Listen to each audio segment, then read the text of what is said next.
I had always believed memory was the one possession no one could take from you. I was wrong.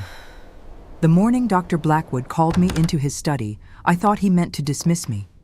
For 6 months, I had served as governess to his daughter, little Ivy, moving like a shadow through the cold halls of Ashgrove Manor. I was accustomed to being overlooked, plain, soft-spoken, the daughter of a country vicar who left me nothing but debts and a decent education. I had learned to make myself small. The great house suited me. Its silence matched my own. But that morning, everything changed. The study was a cavern of books and brass instruments, all gleaming dully in the gray autumn light. Dr. Adrian Blackwood stood by the window, his back to me, his shoulders tense beneath his dark coat. He did not turn when I entered. I folded my hands and waited as I had been taught. Waiting was what women like me did best. When he finally spoke, his voice was low and careful, as if he were handling something fragile. "Miss Hartley," he said, "I need your help." I blinked. Help was not a word I associated with men like him.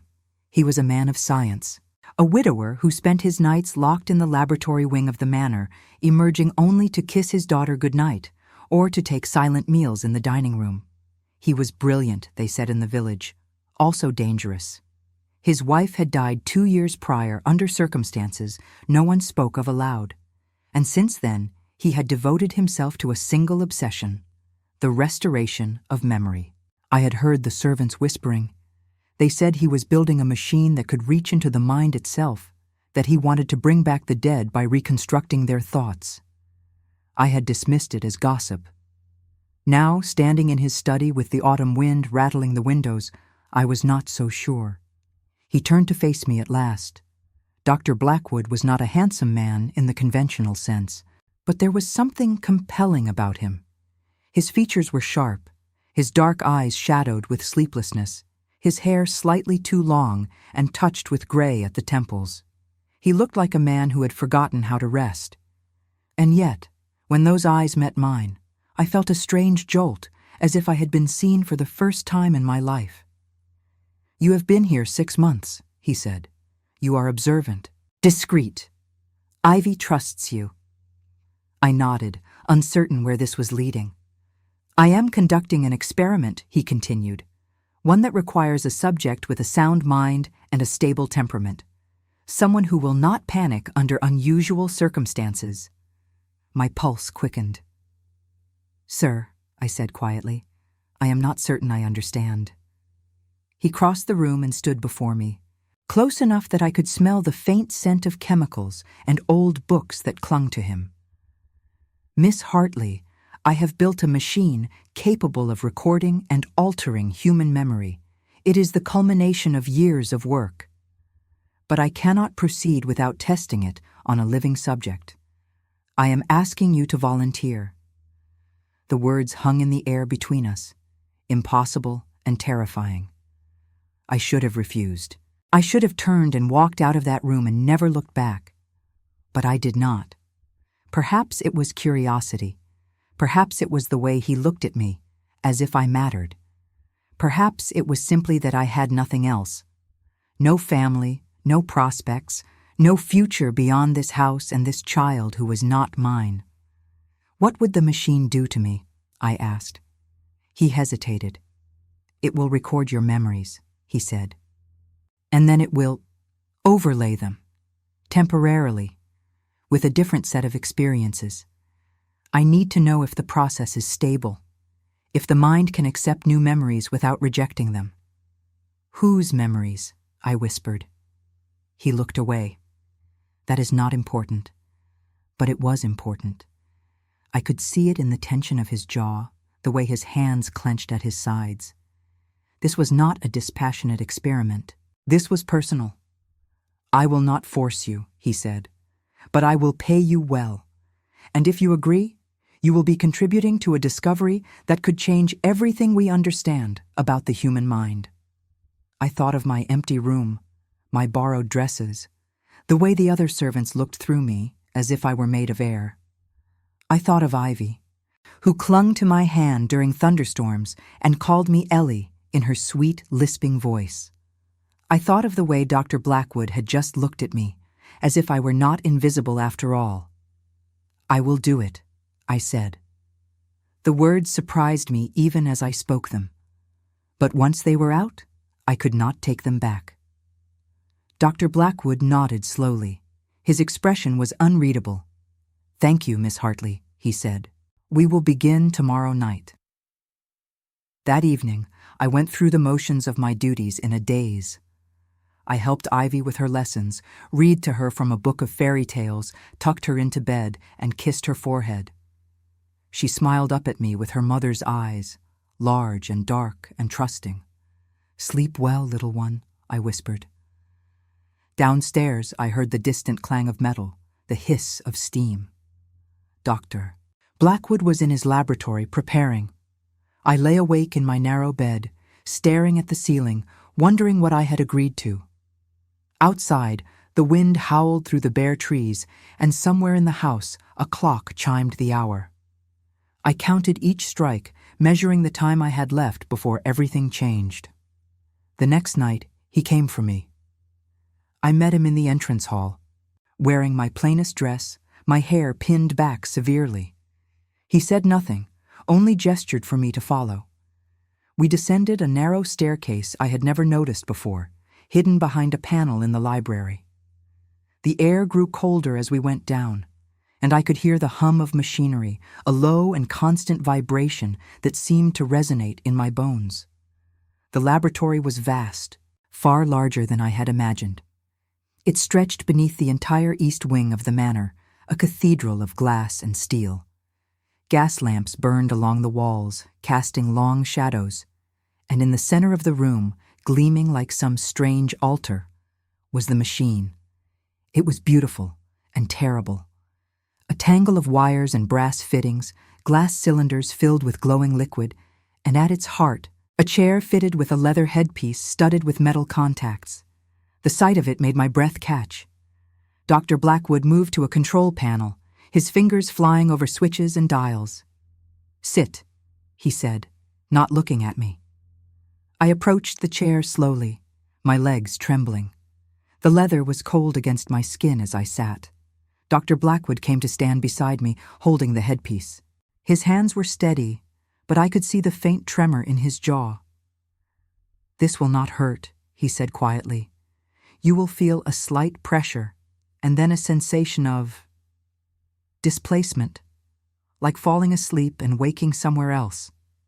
When it is over, you will remember everything, both your own memories and the ones I have given you." "And if something goes wrong?" I asked. He paused. "Then I will do everything in my power to bring you back." It was not a promise. It was all he could offer. I nodded. He lowered the headpiece over my skull, adjusting the contacts until they pressed against my temples, the base of my neck, the crown of my head. The metal was cold and invasive. I closed my eyes and tried to steady my breathing. I heard him return to the controls. The hum of the machine grew louder, deepening into a throb that I could feel in my chest. There was a click, a sudden surge of pressure in my skull, and then the world dissolved. I was falling, or flying, or drowning. I could not tell. There was no up or down, no sense of my own body, only sensation, pure and overwhelming. And then, slowly, images began to form. A woman's face, pale and beautiful, framed by dark hair. A wedding dress, white silk pooling on the floor. A man's hand reaching for mine, his touch warm and sure. I knew that hand. I knew the feel of his fingers laced with mine, the way his thumb brushed the inside of my wrist. Adrian. His name rose in my mind, unbidden, intimate and familiar. I saw us together in a candlelit room, his mouth on my throat, my hands tangled in his hair. I felt the press of his body against mine, the heat and weight of him, the way he whispered my name like a prayer. Eleanor. My Eleanor. But I was not Eleanor. Or I was, but not this Eleanor. Not the one in these memories. The images came faster now, tumbling over one another. Walking through gardens in summer, his arm around my waist. Lying in bed as dawn broke, watching him sleep beside me. Dancing in a ballroom, his eyes never leaving mine. And then, darker memories. A argument, his voice raised in frustration. A door slamming, the cold ache of silence. And finally, a night of storm and shadow, the sound of breaking glass, a scream cut short. Then nothing. I woke gasping, my heart hammering against my ribs. The headpiece was gone. I was still in the chair, but the laboratory felt different, strange, and too bright. Dr. Blackwood stood over me, his face pale with concern. "Miss Hartley," he said urgently, "can you hear me?" I tried to speak, but my throat was tight. I nodded instead. He helped me to my feet, his hands firm on my arms. I swayed, dizzy and disoriented. The floor seemed to tilt beneath me. "Take your time," he said. "The effects can be disorienting at first." Disorienting. That was an understatement. I felt as if I were two people at once, occupying the same space, but never quite aligning. I remembered my life as Eleanor Hartley, the governess, the vicar's daughter, the woman who had arrived at Ashgrove 6 months ago with a single trunk and no prospects. But I also remembered another life, a life as Eleanor Blackwood, wife to Adrian, mistress of this house, mother to Ivy. I remembered loving him. I remembered being loved by him. And I remembered dying. I looked up at Dr. Blackwood, this man I had served and barely spoken to, and felt a rush of emotion so intense it nearly brought me to my knees. Love, longing, grief, anger. It was all there, tangled together, impossible to separate. "Adrian," I whispered, and his name on my lips felt like coming home. He stepped back as if I had struck him. His face went white. "What did you say?" he demanded. "I said your name," I replied, my voice trembling. "I remember everything. I remember us." His expression shifted from shock to something darker, something desperate. "No," he said. "No, that is not possible." "But it is," I said. "I remember our wedding. I remember our life together. I remember the night I died." He turned away, his hands clenched into fists. "The experiment worked too well," he said, his voice raw. "I gave you her memories, my wife's memories. But they were only supposed to overlay yours, not integrate. You should still know who you are." "I do know who I am," I said, "but I also know who she was, and I do not understand where one of us ends and the other begins." He stood with his back to me, his shoulders rigid. I could see the strain in every line of his body. When he spoke again, his voice was barely audible. "I should never have asked this of you, but he had, and I had agreed. And now I was trapped between two lives, two identities, two versions of the same love." I looked at him and felt the ghost of a woman's devotion, the memory of nights spent in his arms, the ache of loss and longing. But I also felt my own attraction, sharp and new and undeniable, the way my heart had leapt when he first truly saw me, the way I had felt when he trusted me with this secret. "Dr. Blackwood," I said softly. "Adrian, what happened to your wife?" He did not answer. But I did not need him to. The memories were there, fragmented and incomplete, but clear enough. A storm, an argument, the laboratory, the machine, and then darkness.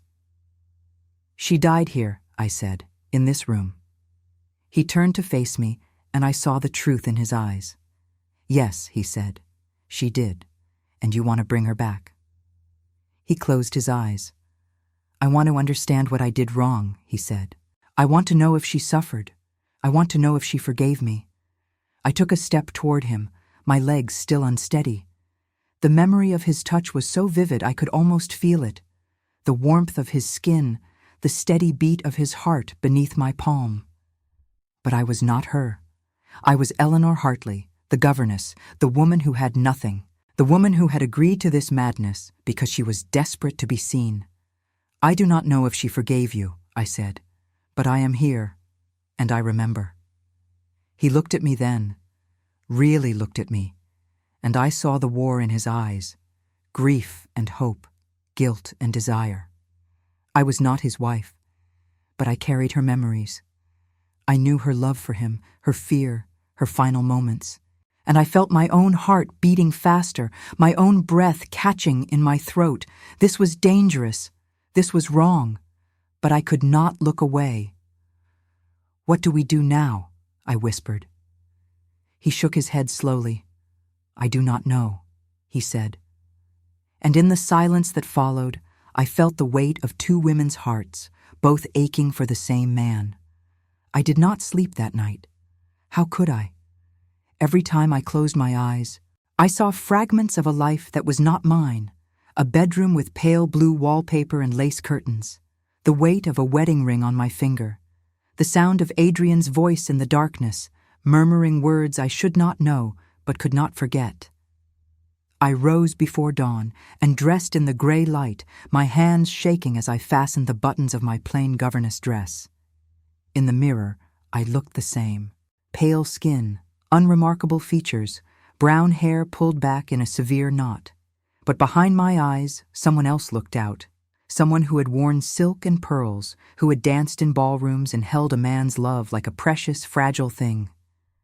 I pressed my palms against the cool glass and whispered to my reflection, "You are Eleanor Hartley. You are the governess. This is not your life."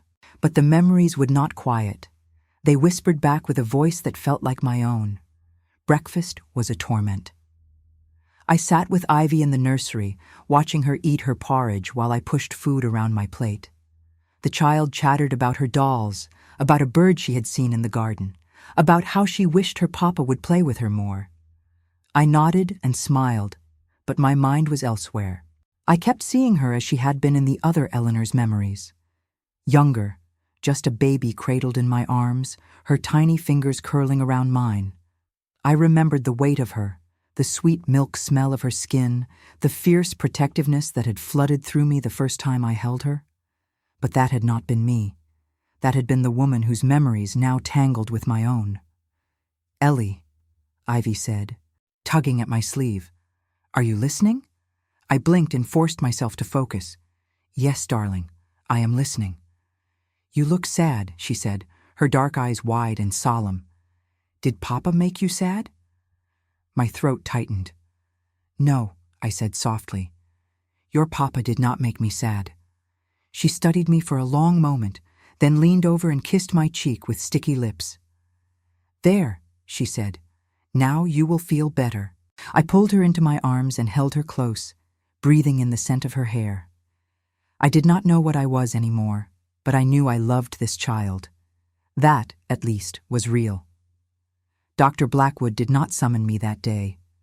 I went through my duties in a fog, teaching Ivy her letters, walking with her in the garden, reading to her before bed. All the while, I felt the pull of the laboratory below, the knowledge that he was down there, alone with his machines and his grief. I wanted to go to him. I wanted to demand answers. But I was afraid. Afraid of what I might say. Afraid of what I might do. That night, after Ivy was asleep, I found myself standing outside the door to the library. My hand hovered over the wood paneling that concealed the hidden staircase. I knew I should return to my room. I knew I should try to sleep, to pretend that everything was normal. But I could not. The memories pulled at me like a tide, and I was drowning in them. I pressed the panel, and it swung open. The staircase yawned before me, dark and narrow. I descended slowly, my candle casting wild shadows on the walls. The hum of the machine grew louder with each step, a throb that echoed the beating of my heart. The laboratory was dimly lit, only a few lamps burning along the walls. Dr. Blackwood sat at his desk, bent over a leather-bound journal, writing furiously. He did not look up as I approached, though I knew he must have heard my footsteps. "You should not be here," he said without lifting his eyes from the page. I stopped a few paces away, clutching my candle. "Neither should you," I replied. "It is past midnight." He set down his pen and finally looked at me. His face was haggard, his eyes red-rimmed. He looked like a man being eaten alive from the inside. "Miss Hartley," he said. "Eleanor. I do not know what to call you anymore." "I do not know either," I admitted. I moved closer, setting my candle on the edge of his desk. The memories are so vivid. Sometimes I forget which ones are mine. He stood abruptly, turning away from me. "This was a mistake," he said. "I should never have involved you. I thought I could control the integration, keep the memories separate, but the machine was more powerful than I realized." "What were you trying to do?" I asked. "Why did you need to test it on me?" He was silent for a long moment. When he spoke, his voice was barely above a whisper. "I was trying to bring her back," he said. "My wife. I thought if I could record her memories, preserve them somehow, I could understand what happened that night. I could find a way to undo it." "You cannot undo death," I said gently. He turned to face me, and the anguish in his eyes was terrible to see. "I know," he said, "but I had to try. She died because of me, because of my obsession with this machine. She begged me to stop, to leave it alone, but I would not listen. I was so certain I was on the verge of a breakthrough. And then one night she came down here and she tried to use it herself. She thought she could prove to me it was dangerous. She thought she could make me see reason." His voice broke and he turned away again, his shoulders shaking. I wanted to go to him, to put my arms around him and tell him it was not his fault. But I did not know if that was my own impulse or the memory of his wife's love for him. "What happened?" I asked softly. He took a shuddering breath. "The machine malfunctioned," he said. "There was a surge of power, a discharge of electricity. By the time I reached her, she was already gone. The doctors said it was her heart. The shock stopped it instantly. She did not suffer." "But you have suffered," I said. He nodded slowly. "Every day since then," he said. "Every moment. I rebuilt the machine, made it safer, more precise. I thought if I could recreate her memories, I could somehow speak to her again. I could ask her forgiveness." I stepped closer, close enough to see the lines of exhaustion etched into his face, the silver threading through his dark hair. "You gave me her memories," I said. "Do you want me to be her?" He looked at me then, and I saw something flicker in his eyes. Longing, desperation. And then, as quickly as it had appeared, it was gone. "No," he said firmly, "you are not her. You are Eleanor Hartley. You are your own person." "But I remember loving you," I said, the words escaping before I could stop them. "I remember the way you held me, the way you kissed me, the way you looked at me as if I were the only thing in the world that mattered." "Stop," he said, his voice rough. "Those are not your memories, but they feel like mine," I whispered, "and I do not know how to make them stop." He closed his eyes, his jaw clenched tight. "I should reverse the process," he said. "I should erase what I have done to you." The thought sent a bolt of panic through me. "No," I said quickly. "Please, do not take them away." He opened his eyes and stared at me. "Why not?" he asked. "Why would you want to keep them? They are not real. They are a fabrication, a ghost of someone else's life." "Because they are all I have," I said. And the truth of it made my voice break. I have lived my entire life as nothing, as no one. My father died and left me penniless. I came here with nothing but the clothes on my back and a letter of reference. I have been invisible my whole life. But in these memories, I was loved. I mattered. I do not want to lose that." He stared at me for a long moment, and I saw the conflict warring in his expression. Finally, he shook his head. "This is madness," he said. "For both of us." "Perhaps," I said. "But it is too late now." He ran a hand through his hair, a gesture that was achingly familiar. I remembered him doing the same thing when he was frustrated or thinking deeply, remembered the way his hair would fall across his forehead and I would reach up to brush it back. But I had never touched him. Not as Eleanor Hartley, only as the woman whose memories I carried. "I need to know something," I said. "Your wife." "What was her name?" He flinched as if I had struck him.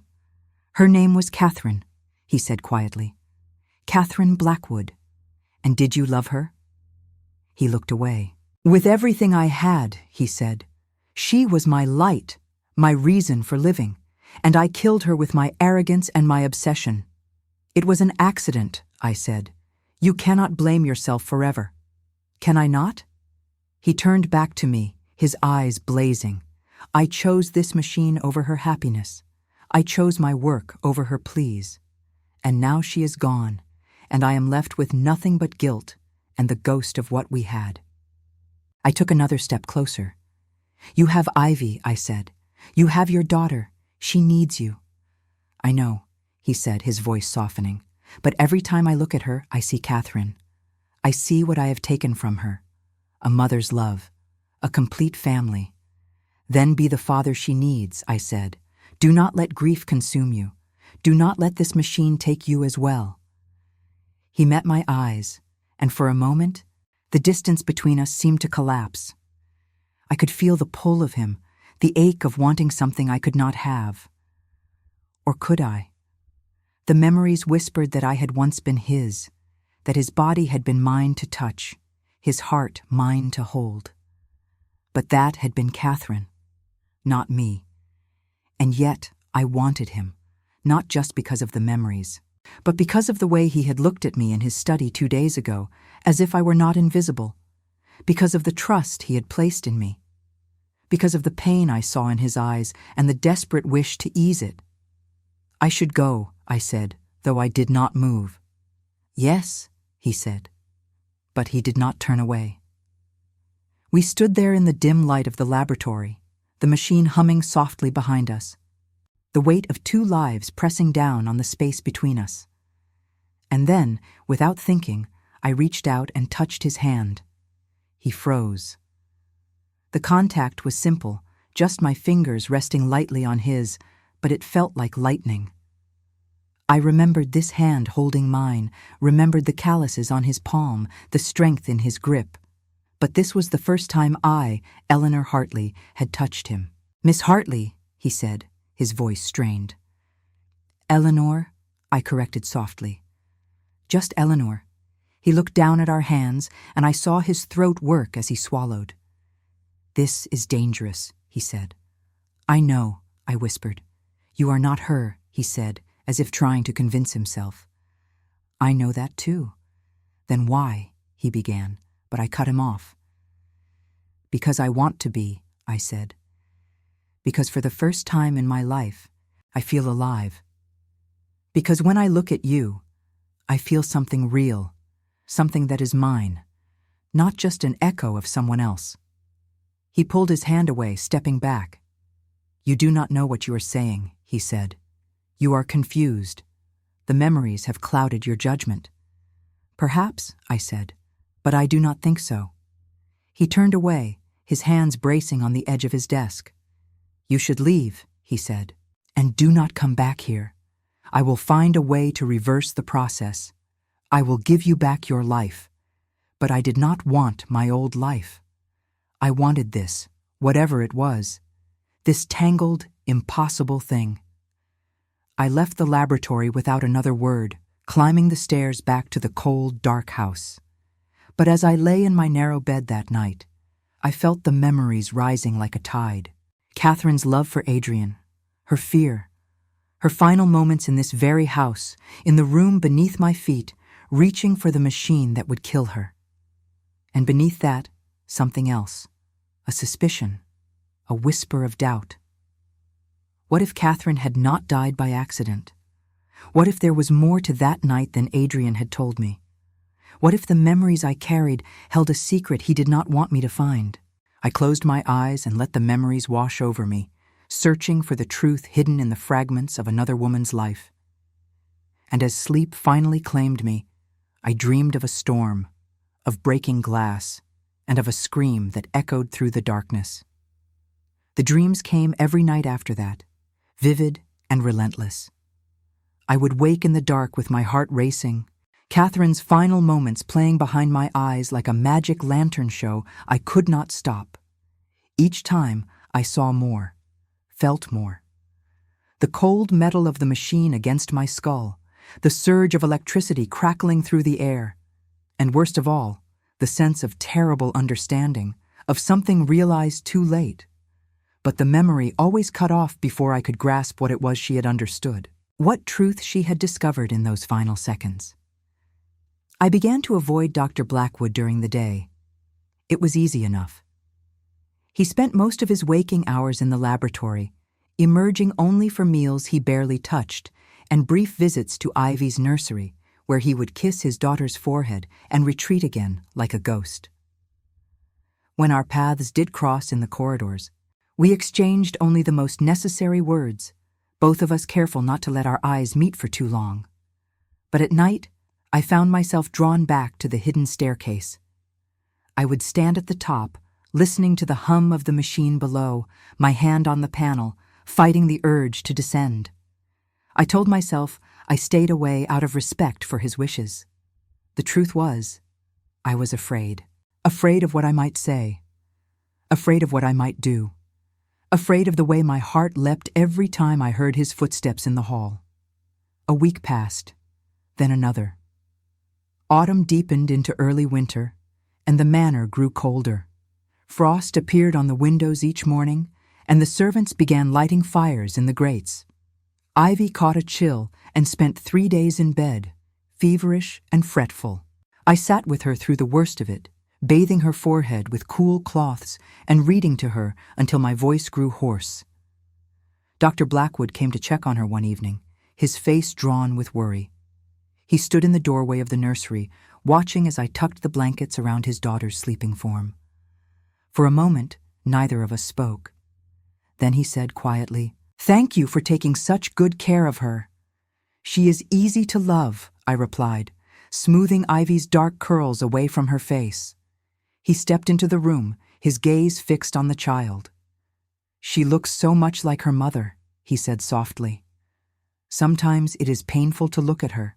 "I know," I said, and realized with a start that I did know. I remembered loving this child as Catherine had, remembered the fierce joy and terror of motherhood, the overwhelming need to protect. But I also remembered my own growing attachment to Ivy, the way she had become the center of my small, quiet life. Dr. Blackwood moved to stand beside me, close enough that I could feel the warmth radiating from him. "The memories have not faded, have they?" he asked. I shook my head. "No. If anything, they have grown stronger." He was silent for a long moment. Then he said, "I have been reviewing my notes, trying to understand what went wrong. The integration should not have been so complete. But I think I know now what happened." I looked up at him. "What?" "The memories I used were not just observations," he said. "They were emotional imprints. Every feeling Catherine had, every sensation, every moment of joy or fear or love. I did not simply give you her recollections. I gave you her heart." The words settled over me like a weight. "So I do not just remember loving you," I said softly. "I feel it, as if it were my own." "Yes," he said, and the pain in his voice was unmistakable. "And I do not know if I can separate the two. I do not know if it is even possible." We stood together in the dim nursery, the only sound Ivy's soft breathing and the crackle of the fire in the grate. I wanted to reach for him again, to close the distance between us, but I forced myself to remain still. "Dr. Blackwood," I said. "Adrian, I need to ask you something." He tensed. "What is it?" "The night Catherine died," I said carefully. "What were you arguing about?"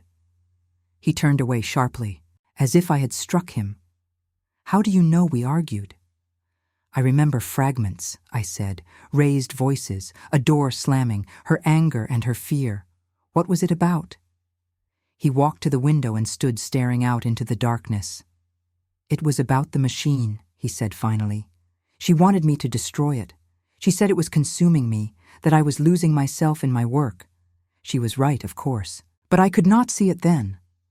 I thought she did not understand. I thought she was trying to hold me back from greatness. And so she came to the laboratory herself, I said.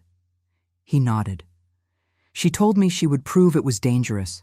She would use it on herself and show me what it did. I tried to stop her, but she locked me out. By the time I broke down the door, it was too late.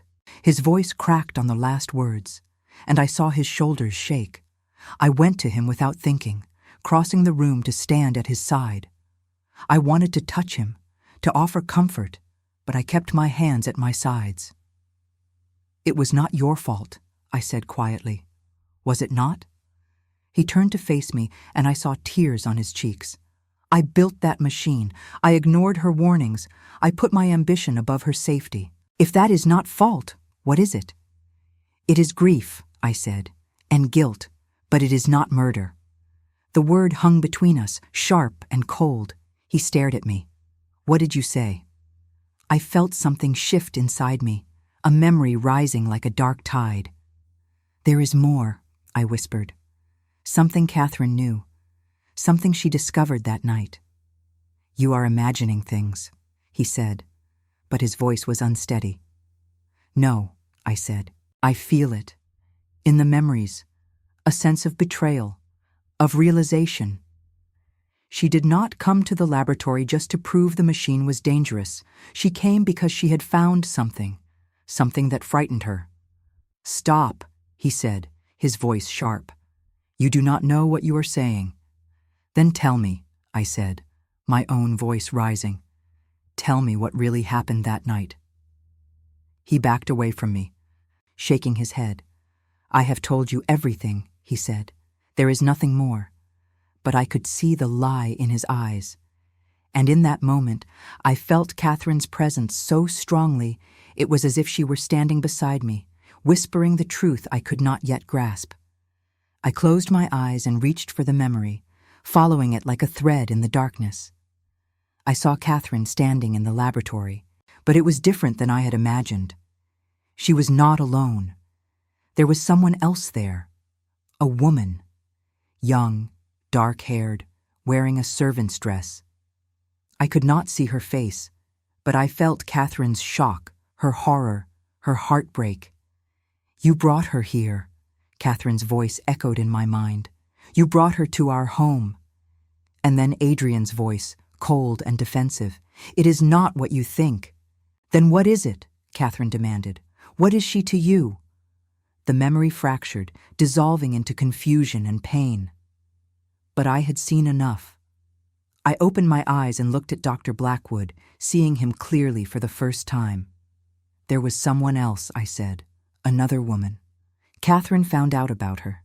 His face went white. "No," he said. "That is not true." But it was true. I could feel it in the marrow of my bones. Catherine had discovered a betrayal, and it had driven her to the laboratory that night. Not to prove the machine was dangerous, but to confront him, to demand answers. "Who was she?" I asked. "There was no one," he said, but his voice lacked conviction. "Do not lie to me," I said. I remember. I remember the way Catherine felt when she saw her, the devastation, the rage." "Who was she, Adrian?" He turned away, his hands clenching into fists. "It does not matter," he said. "She is gone. Catherine is gone. It is all in the past." "But it is not in the past," I said. "It is here, in my head, in my heart. I am living with her memories, feeling her pain. You owe me the truth." He was silent for a long moment. When he spoke again, his voice was hollow. "Her name was Anne," he said. "She was a housemaid, young, pretty, lonely, as I was. Catherine had become so distant after Ivy was born. She was consumed with the child, and I felt invisible in my own home. Anne saw me. She listened when I spoke of my work. It was foolish, it was wrong, but it happened. An affair, I said, the word tasting bitter on my tongue. He nodded. It lasted only a few months. I ended it before Catherine found out. Or so I thought. But somehow she discovered the truth. She confronted me that night, and we argued. She said terrible things. I said terrible things. And then she went to the laboratory, and I followed. And then she was gone. He turned to face me, and I saw the full weight of his guilt etched into every line of his face. I killed her, he said. Maybe not with my hands, but with my betrayal, with my selfishness. She died because of what I did. I felt Catherine's rage and heartbreak warring with my own confusion. Part of me wanted to hate him, to turn away in disgust. But another part, the part that was purely Eleanor Hartley, saw only a broken man tormented by his mistakes. "Where is Anne now?" I asked. He shook his head. "I dismissed her the day after Catherine died, gave her money and a reference. She went to London, I believe. I do not know. And you never told anyone the truth. What good would it have done?" he said bitterly. "It would not have brought Catherine back. It would only have ruined what little reputation she had left. So I let everyone believe it was an accident, a tragic experiment gone wrong, and I have carried the truth alone ever since." I stood in the nursery, looking at this man I had thought I knew, and felt the foundations of my understanding shift. He was not the noble, grieving widower I had imagined. He was flawed, human, capable of cruelty and betrayal. And yet, I could not bring myself to condemn him. Perhaps it was Catherine's love for him, still echoing in my borrowed heart. Or perhaps it was my own growing understanding that people were more complicated than the stories told about them. "You should have told me," I said quietly, "before you gave me her memories. I deserve to know." "I know," he said. "I am sorry." Ivy stirred in her sleep, murmuring something unintelligible. We both turned to look at her, this innocent child who knew nothing of her parents' failures and sorrows. She would wake tomorrow and smile at me with trust in her eyes, never knowing that I carried her mother's broken heart inside my own. "I need time," I said, "to think, to understand what this means." Dr. Blackwood nodded. "I understand," he said. "And, Eleanor, if you want me to reverse the process, to remove the memories, I will. You should not have to bear this burden." I looked at him for a long moment, seeing both the man Catherine had loved and the man who had betrayed her. Seeing, too, the man who had trusted me enough to reveal his darkest secret. "I do not know what I want," I said honestly, "but I will tell you when I decide." He left the nursery without another word, and I sat alone in the firelight, listening to Ivy breathe. The memories swirled through me like smoke, Catherine's love and pain mingling with my own uncertain feelings. I thought of Anne, the housemaid who had been dismissed and sent away. I wondered if she had loved him. I wondered if she had known about Catherine. I wondered if she, too, carried scars from that brief, terrible liaison. And I wondered, with a chill that had nothing to do with the winter cold, if she had ever come back. That night, I dreamed again of the laboratory. But this time, I saw the scene play out in full. Catherine confronting Adrian. The woman in the shadows, Anne, watching with wide, frightened eyes. The argument escalating, voices rising. Catherine moving toward the machine, not to use it, but to destroy it. Adrian trying to stop her. And then Anne, stepping forward, her hand reaching out. The memory ended there, dissolving into darkness. But I woke with certainty, burning in my chest. Catherine's death had not been as simple as Adrian believed. There had been another hand at work that night, another presence in the room, and I intended to find out the truth. I began my search the next morning, moving through the manor with a purpose I had not felt in years. The other servants regarded me with mild curiosity as I asked my careful questions, but none seemed suspicious. After all, I was only the governess, quiet and unassuming, hardly worth noticing. Mrs. Dawson, the housekeeper, was my first source. I found her in the linen closet. counting sheets with the efficiency of a general surveying troops. I knocked softly on the door frame, and she looked up, her stern face softening slightly when she saw me. "Miss Hartley," she said, "how is the little one?" I heard she had been ill. "Much improved, thank you," I replied. "She should be back to her lessons tomorrow." "Good, good," Mrs. Dawson said, returning to her counting. "Children are resilient creatures, not like us old ones." I hesitated, then stepped into the small room. "Mrs. Dawson," I said, "may I ask you something?" She set down her pencil and regarded me with sharp gray eyes. "If it is about your wages, you will need to speak to the master directly." "No, nothing like that," I said quickly. "I was simply curious about the household before I arrived. About Mrs. Blackwood." The housekeeper's expression shuddered immediately. "That is not a subject we discuss, Miss Hartley. The master prefers it that way." "I understand," I said, "but I have heard whispers, among the staff, about the night she died. I thought it might help me understand Dr. Blackwood better, to serve him more effectively." Mrs. Dawson studied me for a long moment. Finally, she sighed. "It was a terrible tragedy," she said.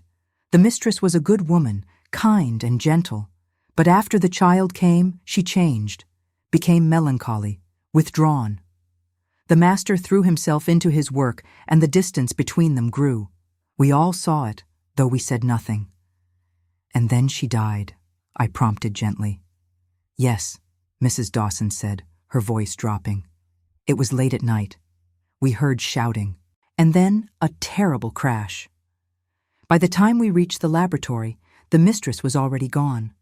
The master was beside himself with grief. We thought he might go mad from it." "Was anyone else there that night?" I asked. "Besides Dr. Blackwood?" The housekeeper's eyes flickered with something I could not quite read. "Why do you ask?"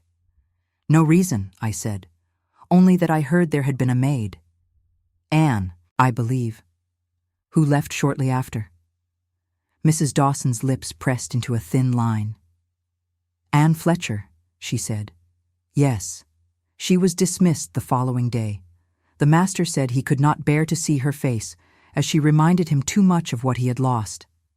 "That seemed odd," I ventured, "unless there was some other connection between them." The housekeeper's expression hardened. "Miss Hartley," she said coldly, "I do not care for gossip, and I do not encourage it in this household.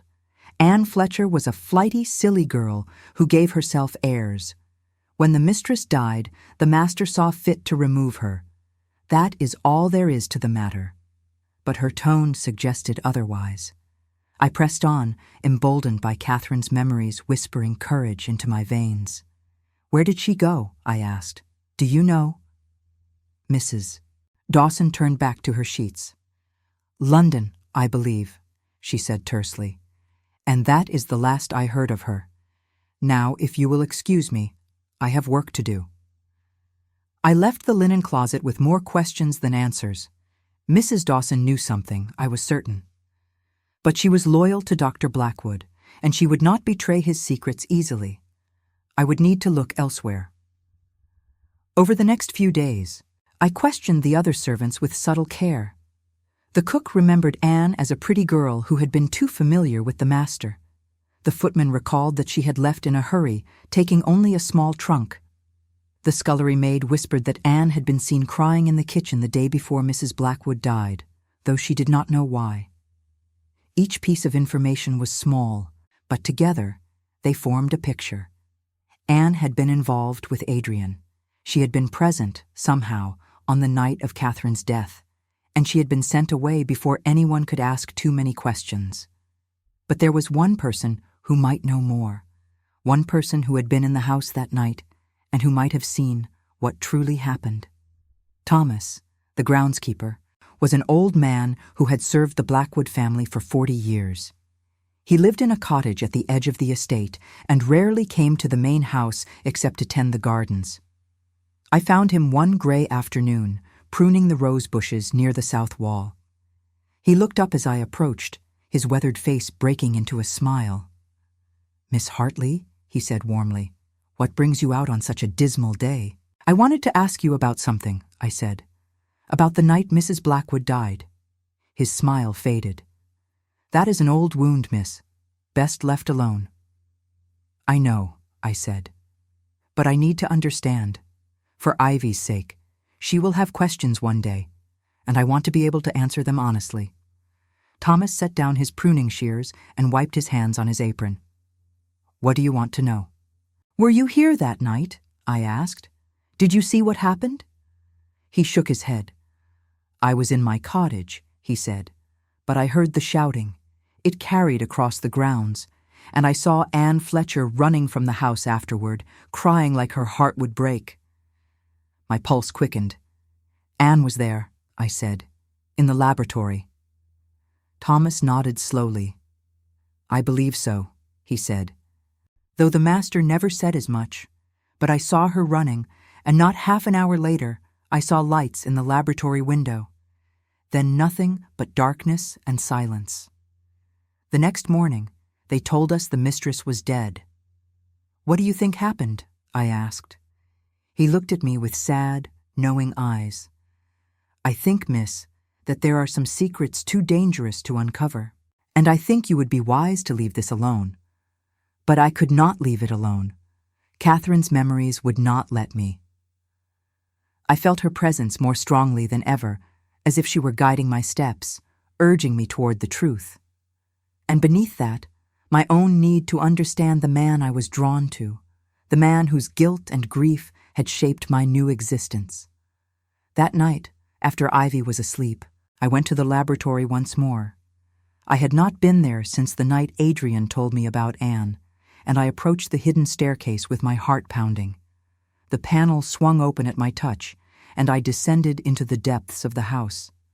The laboratory was dark, save for a single lamp burning on the desk. Dr. Blackwood stood beside the machine, his hand resting on one of the brass fittings. His head bowed. He did not look up as I entered, but I knew he was aware of my presence. You should not be here, he said quietly. I need to know what happened, I replied. The whole truth. Not the version you tell yourself to ease your guilt. He turned to face me, and in the lamplight I saw how haggard he looked, as if he had not slept in days. I have told you everything, he said. No, I said. You have told me what you remember, but memories are unreliable, especially when clouded by grief and guilt. I have been asking questions about Anne, about that night, and I think there is more to this than you know. His expression darkened. What have you been doing? Searching for the truth, I said. Catherine deserves that much. And so do I. He closed his eyes, his jaw clenching. You do not understand what you are meddling with, he said. Then explain it to me, I said. Tell me why Anne was in the laboratory that night. Tell me what she did. He was silent for a long moment. When he spoke, his voice was barely audible. She tried to stop Catherine, he said. She heard us arguing, and she came down to help. Catherine was trying to destroy the machine, and I was trying to stop her, and Anne stepped between us. She put her hand on the machine to steady herself, and that is when it happened. The surge, the discharge. Catherine collapsed, and Anne ran. By the time I reached Catherine, she was already gone. So Anne was there when she died, I said. Yes, he admitted, but she did not kill her. It was an accident, a terrible, tragic accident. Are you certain? I asked. Or is that simply what you want to believe? He stared at me, and I saw fear flicker in his eyes. What are you suggesting? I am suggesting, I said carefully, that perhaps Anne had a reason to want Catherine dead, that perhaps the surge was not as accidental as you think. No, he said sharply. Anne was frightened, confused. She would never have harmed anyone deliberately. How can you be sure? I asked. You barely knew her. You had an affair with a servant girl and then discarded her. What if she was angry? What if she wanted revenge? Stop, he said, his voice rising. You are twisting everything, making something sinister out of a tragedy. Am I? I moved closer, feeling Catherine's rage and my own confusion swirling together? Or am I simply seeing what you refuse to see? That your betrayal cost Catherine her life, one way or another? He grabbed my arms, his grip tight and desperate. "Listen to me," he said. "Anne did not kill Catherine. I know she did not, because I saw her face afterward. She was horrified, devastated. She begged me to let her stay, to let her help, but I sent her away. I could not bear to look at her. I could not bear to be reminded of my failure." "Then why," I asked, my voice breaking, "do I remember something different? Why do Catherine's memories show me Anne's hand on the machine, her eyes meeting Catherine's in that final moment? Why do I feel, in my very bones, that there was intention behind that touch?" He released me abruptly, stepping back as if I had burned him. "You are imagining things," he said. "The memories have become distorted, corrupted. You cannot trust them. But I could trust them. I felt their truth resonating through me, clear and undeniable. Catherine had seen something in Anne's eyes in that final moment. Understanding. Perhaps even satisfaction. And then the world had gone dark. "I need to find her," I said. "I need to speak to Anne." "Absolutely not," Dr. Blackwood said. "You will stay away from her. You will stay away from all of this. It is dangerous."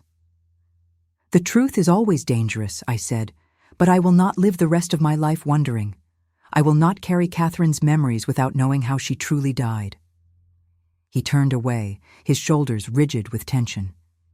"If you do this," he said, "you do it alone. I will not help you." "I did not ask for your help," I replied. I left the laboratory and climbed back to the cold, silent house. But even as I lay in my bed that night, I knew I had crossed a line. I was no longer simply a governess carrying borrowed memories. I had become something else, something driven by a need for justice that transcended the boundaries of my own life. The next morning, I took the first step toward finding Anne Fletcher. I wrote a letter to an employment agency in London, inquiring about a young woman who had left service at Ashgrove Manor 2 years prior. It was a slim chance, but it was a beginning, and as I sealed the envelope and handed it to the footman to post, I felt Catherine's presence settle over me like a cloak. She was with me in this. She wanted the truth as much as I did, even if that truth destroyed us both. The reply came 3 weeks later, delivered on a morning when snow had begun to fall in soft, silent curtains over the estate. I was in the nursery with Ivy, helping her practice her letters, when the footman brought the post. My hands trembled as I broke the seal and unfolded the single sheet of paper. The agency had found Anne Fletcher. She was employed as a lady's maid in a household in Kensington, living under the name Anne Marsh. The letter included an address and a brief note that Miss Marsh had been reluctant to provide information about her previous employment, but had eventually agreed to meet with me if I came to London. I folded the letter carefully and slipped it into my pocket. Ivy looked up at me with curious eyes. "Is it good news, Ellie?" she asked. "I hope so, darling," I said, smoothing her hair. "I hope so." That evening, I went to Dr. Blackwood's study. I had not spoken to him properly since our confrontation in the laboratory, and the distance between us had grown into a chasm neither of us seemed willing to cross. He looked up when I entered, his expression wary. "I am going to London," I announced without preamble. "I have found Anne Fletcher, and I intend to speak with her." His face paled. "Eleanor, you cannot. This is madness." "Perhaps," I said, "but I will not be dissuaded. I have given this careful thought. I will leave tomorrow morning and return within 2 days. Mrs. Dawson can look after Ivy in my absence." He stood abruptly, coming around the desk. "I forbid it," he said. I met his eyes steadily. "You have no authority to forbid me anything," I said quietly. "I am not your wife. I am not even truly your servant anymore. I am something else entirely, something you created when you put that machine on my head, and I will do what I must to understand what I have become." He stared at me, and I saw the war playing out in his expression. fear, anger, and something else. Something that looked almost like admiration. "You are different," he said finally, "since that night." Catherine was never this brave. "I am not Catherine," I said, "though I carry her heart, and that heart demands justice."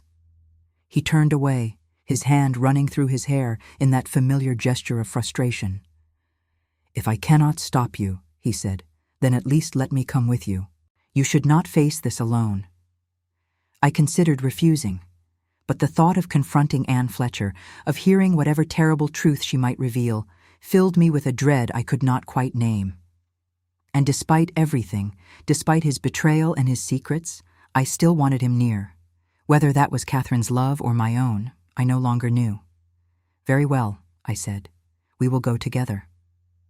We departed the next morning before dawn, taking the early train to London. The journey was long and silent, the two of us sitting side by side in the first-class compartment, watching the winter landscape roll past. Snow covered the fields and villages, transforming everything into a study in white and gray. I found myself thinking of Catherine, wondering if she had ever made this journey, if she had loved the city or feared it. Dr. Blackwood broke the silence only once. "Whatever we learn today," he said, looking out the window, "I want you to know that I am sorry. For everything. For involving you in this. For giving you memories that were never meant to be yours. For failing Catherine. For failing you." I reached out and placed my hand over his. He stiffened at the contact, then slowly relaxed, his fingers curling around mine. We said nothing more, but the gesture felt like forgiveness, or perhaps the beginning of it. London was a shock after the quiet of the countryside. The noise, the crowds, the endless gray buildings pressing in on all sides. We took a cab to the address in Kensington, a respectable townhouse on a tree-lined street. Dr. Blackwood paid the driver, and we stood on the pavement looking up at the narrow facade. "Are you ready?" he asked. "No," I said honestly, "but we have come this far." We climbed the steps, and I rang the bell. A maid answered, young and freckled, and I asked to speak with Miss Marsh on a personal matter.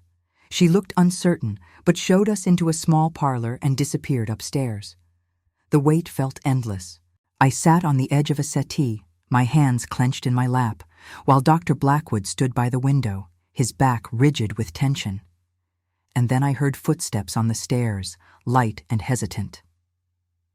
Anne Fletcher entered the room, and I felt Catherine's memories surge with sudden, violent recognition. She was younger than I had imagined, no more than 25, with dark hair and pale skin and wide, frightened eyes. She stopped when she saw Dr. Blackwood, her hand going to her throat.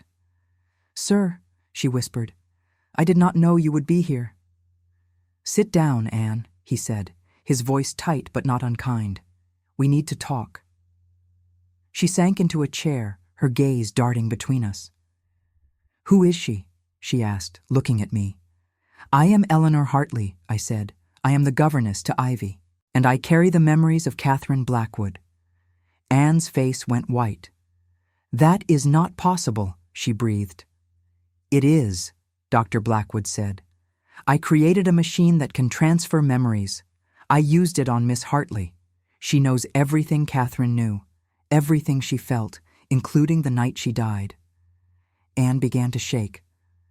"I tried to stop her," she said, her voice breaking. "I swear I did. I never meant for any of it to happen." "Tell us what happened," I said gently, though Catherine's rage was a living thing inside me, clawing to get out. "Tell us the truth." Anne wrapped her arms around herself, tears streaming down her face. "I loved him," she said. "I know it was wrong, but I could not help it. He was so kind to me, so interested in what I had to say. No one had ever looked at me that way before. And when he ended it, I was heartbroken. But I accepted it. I knew it could never be anything more." "Then why were you in the laboratory that night?" Dr. Blackwood asked. Because she asked me to be there, Anne said, looking at me with desperate eyes. Mrs. Blackwood. She found a letter I had written to you, sir. A foolish letter, begging you to reconsider. She confronted me that afternoon and told me to meet her in the laboratory after midnight. She said she wanted to show me something. She said she wanted me to understand what I had nearly destroyed. I felt the memory stirring, Catherine's anger and pain washing over me. Go on, I said. Anne took a shuddering breath. I went, she said. I was terrified, but I went. And when I arrived, they were already arguing. Mrs. Blackwood was shouting at Dr. Blackwood, accusing him of caring more for his machines than for his family. She said she would destroy the machine to prove her point, and he was trying to stop her, pleading with her. I tried to leave, but she saw me. She turned on me, and her face was so full of hate. She said I had poisoned her marriage, that I had taken her husband from her. That much I remembered. The rage, the betrayal, the sight of this girl standing in the shadows. And what happened then? I asked. Anne's voice dropped to a whisper. She lunged at me, she said. She was not thinking clearly. She grabbed my arm and tried to pull me toward the door, but I stumbled.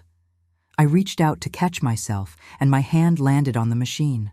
There was a terrible noise, a flash of light. And then Mrs. Blackwood fell. She just collapsed, as if her strings had been cut. And I realized what I had done. You activated the machine, Dr. Blackwood said, his voice hollow. Anne nodded, tears pouring down her face. I did not mean to, she sobbed. It was an accident. I tried to help her, but Dr. Blackwood pushed me away. He told me to leave, to never come back. He gave me money and a reference and made me promise never to speak of what happened. So I left, and I have lived with the guilt every day since. I sat very still, feeling Catherine's memories align with Anne's story. It matched. The anger, the confrontation, the accidental touch. And yet there was something else, a flicker of memory, brief and uncertain. A moment when Anne's hand had hovered over the machine, when her eyes had met Catherine's, and there had been a choice. Did you hesitate? I asked softly. Before you touched the machine. Did you know what it would do? Anne's face crumpled. I do not know, she whispered. I was so angry, so hurt. For a moment, just a moment, I wanted her to feel what I had felt. The pain, the humiliation. But I swear I did not mean to kill her. I swear it. The room fell silent. Dr. Blackwood stood frozen by the window, his face a mask of anguish. I looked at this girl, this woman who had loved him and been discarded, who had made a terrible mistake in a moment of rage and desperation.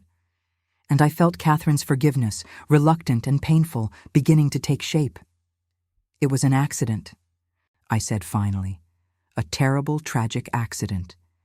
But you have carried this guilt long enough. Anne looked up at me with red, swollen eyes. How can you forgive me, she asked. After what I did. Because holding on to hatred only poisons the living, I said. Catherine is gone. But Ivy is still here, and she needs a future free from the shadows of the past. We all do. Dr. Blackwood finally spoke, his voice rough. Anne, he said, I am sorry for the affair, for sending you away, for letting you carry this burden alone. Anne shook her head. You were grieving, she said. I understood. We sat together in that small parlor, 3 people bound by guilt and loss, and the ghost of a woman who had died too young. And slowly, gradually, I felt the weight begin to lift. Catherine's memories did not disappear, but they settled, becoming part of me rather than a separate warring presence. I could feel her love for Adrian, but also my own growing affection. I could feel her pain, but also the possibility of healing. We left Anne's lodging as the winter afternoon was fading into dusk. Dr. Blackwood and I walked through the gaslit streets in silence, the snow falling softly around us. Finally, As we reached the station, he turned to me. "What happens now?" he asked. "I do not know," I said honestly. "I am still Eleanor Hartley, but I am also part Catherine. I love Ivy as if she were my own daughter, and I feel things for you that I cannot entirely separate into borrowed and real." He reached out and took my hand. "I have been a fool," he said. "I let my obsession destroy my first wife. I will not make that mistake again." "What are you saying?" I asked. "I am saying," he replied, "that I am going to destroy the machine. I am going to let go of the past and focus on the future, on Ivy, and, if you will allow it, on you." My heart stuttered in my chest. "On me?" I whispered. "You are extraordinary, Eleanor," he said. "Not because you carry Catherine's memories, but because of who you are. Your courage, your compassion, the way you love my daughter, the way you pursued the truth even when it terrified you. I do not deserve you, but if you will have me, I would like to try to earn you." I looked up at him, this flawed, brilliant, broken man who had given me a second life and a second chance.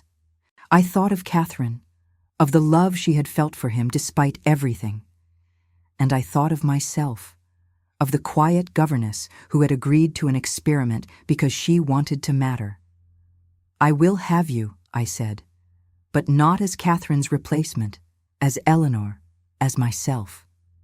He pulled me close, his arms wrapping around me, and I felt the last barriers between us dissolve.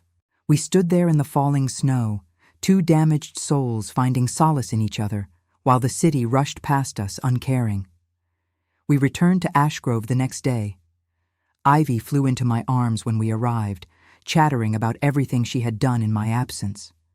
I held her tight, breathing in the scent of her hair, and felt a love that was both Catherine's and mine, blended seamlessly together. That night, Dr. Blackwood kept his promise.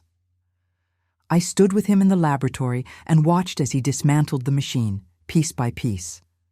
The brass fittings were packed away, the glass cylinders were emptied, the wires were cut and coiled, and when it was done, when nothing remained but empty tables and dark corners, he took my hand. "It is finished," he said. "No," I replied, "it is only beginning." 6 months later, we were married in the small chapel on the estate. It was a quiet ceremony, attended only by Ivy and the household staff.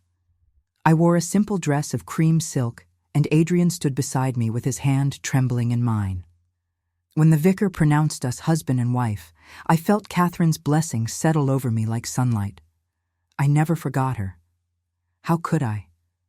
Her memories were woven into the fabric of my being, her love and pain and hope, part of who I had become. But I learned to live with them, to honor her without being consumed by her. I was Eleanor Blackwood now, wife and mother, and something entirely my own. Ivy grew into a bright, curious child who called me Mama and never knew the complicated truth of how I came to fill that role. Adrian threw himself into his work again, but this time with balance and perspective, consulting me on every decision, valuing my opinion as he once had Catherine's. And at night, when we lay together in the darkness, I whispered to him the truth we both knew. "I am not her," I said, "but I carry her with me, and I think that is enough."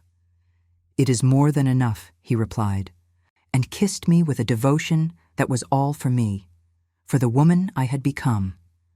The machine remained dismantled in the depths of the house, a monument to what we had lost and what we had gained.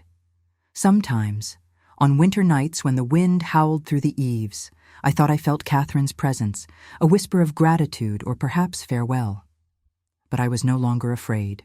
I had lived through her death and emerged on the other side, carrying her legacy but walking my own path. I had been a shy governess who tested a memory machine and woke as the wife of her employer. But in the end, I became something neither of us could have predicted. I became myself, whole and complete, forged from 2 lives and 2 loves into something new. And that, I discovered, was the greatest experiment of all.